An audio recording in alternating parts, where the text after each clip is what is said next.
TomTom's recently released Global Traffic Index shows that Cape Town has now bumped Johannesburg off the #1 spot for the most congested city in the country.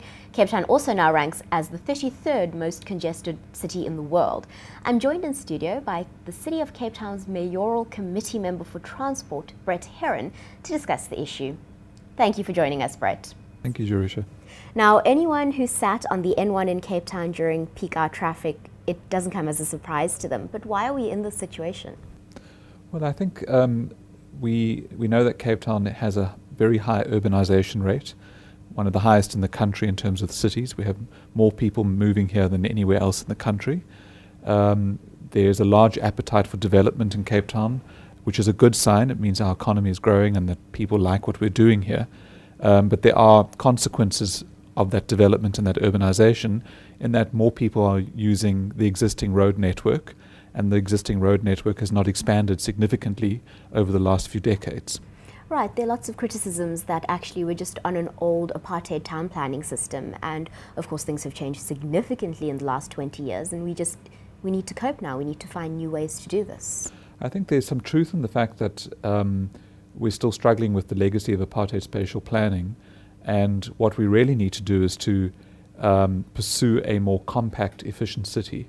And we are working on a strategy which we call our transit-orientated development strategy, which will seek to have more development taking place closer to public transport corridors and public transport nodes, so that people can start and end their journeys walking to a public transport interchange, for example. So speak to us more about this. Which specific modes of transport is the city focusing on? Well, we're focusing on all the modes of transport. Each mode has its own role in this network. The city itself is rolling out the bus rapid transit system. The MyCity bus system is a BRT system. But rail has a very important role to play in the city of Cape Town, and we know that PRASA is busy with a modernization program where there'll be more and newer rolling stock introduced. So what we need for the city is an integrated public transport network where the different modes connect, and with each mode having its own role. And our focus really needs to be on moving people to that public transport network and system. So as we improve the system and make it more desirable, make it more frequent, reliable, so we expect to move people from cars to public transport. Is it accurate to say then that the city's focus on easing the congestion has everything to do with public transport and not much to do with the building of larger lanes or more roads? I think what we've seen and we see around the world is that when you add extra road capacity to address traffic congestion, you don't actually address the traffic congestion because there's so much latent demand. So we have traffic congestion because there are more cars that want to go through a particular stretch of road than there's road capacity.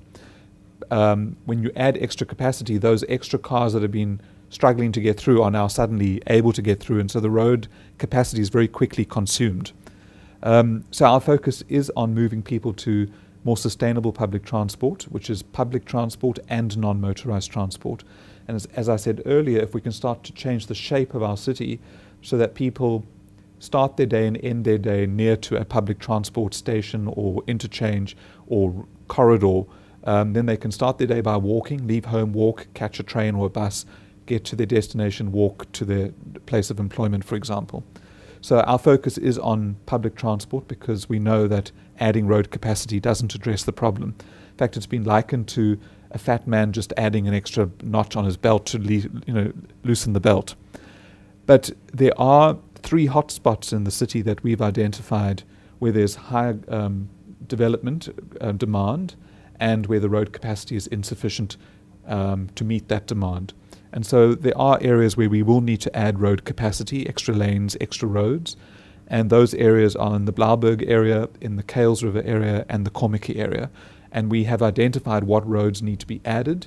It's now a matter of finding the funding to do that. Now, you've mentioned various projects that are underway.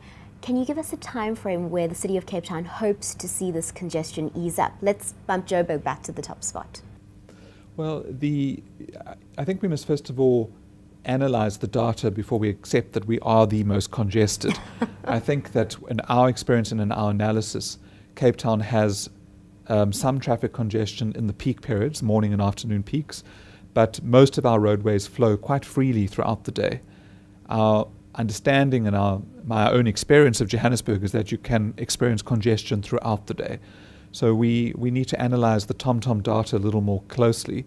And so I don't pay too much attention to whether we're number 1 or number 2. We know that there are some areas in the city that are congested and we need to address them. And we are already addressing some of those congested areas by adding capacity in terms of at intersections or roads. So the work has started.